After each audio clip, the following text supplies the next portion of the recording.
Honestly, it still hasn't kicked in yet. Feel great. Feel overwhelmed.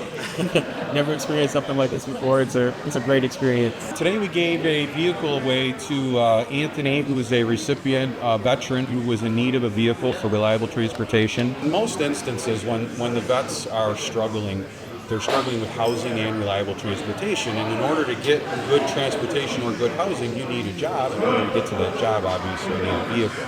In Anthony's case, he was taking buses back and forth to work, and he struggled with that. I've been doing public transportation, so the car would definitely, it's going to benefit so much. This is such a great story.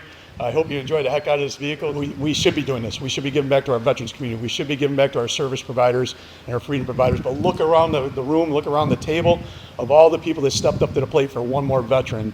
And this is what we should be telling our young people that may be going to serve their country in the future, is there's people behind you. There's people here to take care of your family. There's people here to take care of you when you're willing to lay it all on the line for us. So we appreciate our veterans who are representing all of us, and we so appreciate great organizations like this. It's a relief that this even happened. I mean, like I said, it's still hard to even believe that it happened.